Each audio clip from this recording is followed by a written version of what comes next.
YOLO, based off of the current economy and where we think it's going, will Gen Z be able to retire, or will they be forced to work until they die? I read that the average Gen Z individual is around 20 to 21 years old, and that's a good time to start taking your finances seriously. You're no longer a child, but you probably have not been given any level of financial education, so you have no idea what to do to avoid being one of those Walmart greeters at like 70 or 80 years old. So, to ensure that you'll be able to enjoy your golden years, assuming the planet is still around by then, here's what you're going to need to do. Step 1, you're going to need to start budgeting. You need to know just how much money you have coming in and where it's going. If you don't know where your money's going, you're never going to be able to save or invest for later in life. Now, it's a lot easier to do that nowadays than it was 20, 30 years ago. We have the technology. The future is now, old man. From the notes section on our phones to budgeting apps and a million other different technological advantages that those in the 80s or 90s didn't have, it should be incredibly easy to keep track of everything and even put it on an automated system where every dollar you spend will be categorized into specific pools: transportation, rent, food. That way you can see exactly where your money is going and if you have any kind of spending problems that need to be patched up, so to speak. Now, Gen Z does have a unique challenge in this regard when it comes to budgeting for housing, as they were the first generation to be born during or after the 2008 financial collapse, which led to America becoming a nation of renters instead of owners due to the ridiculous requirements to be able to qualify for a home loan and artificially increased home prices. One way Gen Z is combating this is by living at home longer. They're able to save thousands per month by avoiding things like rent, insurance, and utilities, which brings us to point number 2. Step 2, avoid lifestyle inflation.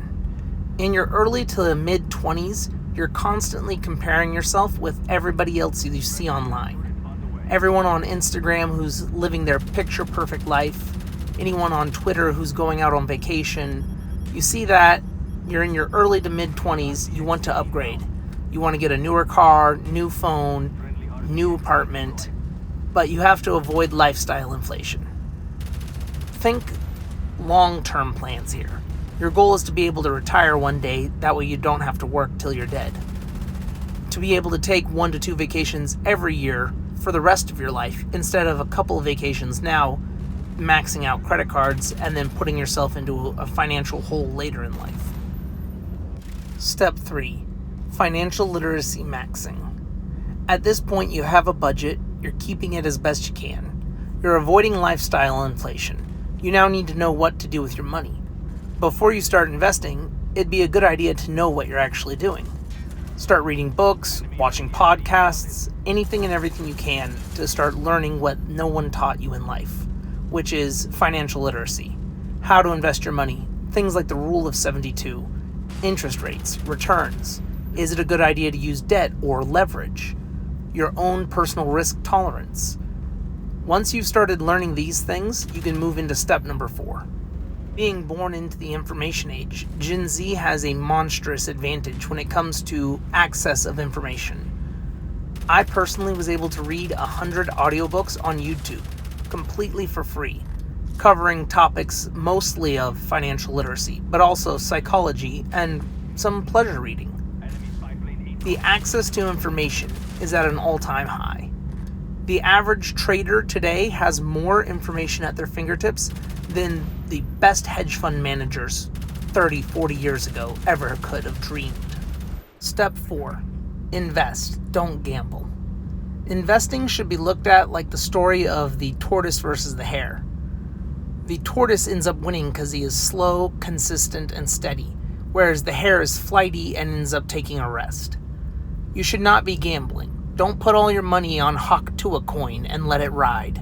Instead, look at the fundamentals of anything that you're going to invest in, the history of it, and make slow, steady investments over time. Consider dollar cost averaging. Now, I'm not a financial advisor or fiduciary, so I can't tell you what to invest in. But if you've done step number 3 and you've taken your financial literacy seriously, you'll know where to look and what to look out for when you do start investing. And remember, Rome wasn't built in a day. Neither will your finances be. Now I'll give you step number 5, and then an example of the power of compounding. Step number 5, rinse and repeat.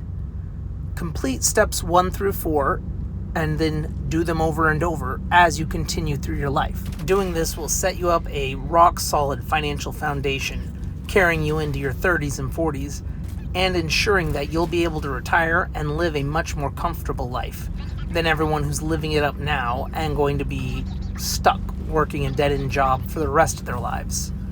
It's all about going into a winter arc for your finances. A short period of time where you live below your means, read up, do your investing. That way, for the remainder of your life, you have the freedom to do whatever you want. Now, the example we have for this is the story of Ronald Reed, a 92-year-old man from Vermont who, after he had passed away, his family found out that he had over $8 million.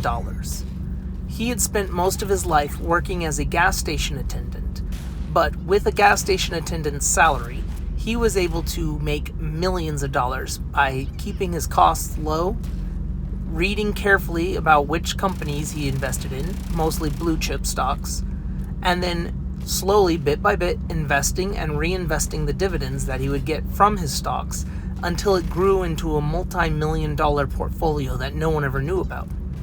He had total financial freedom and could do anything he wanted in his life. This is all possible thanks to the wonders of compounding. And if Ronald Reed could do it back in his day before he had access to the internet, Gen Z can absolutely dominate it today.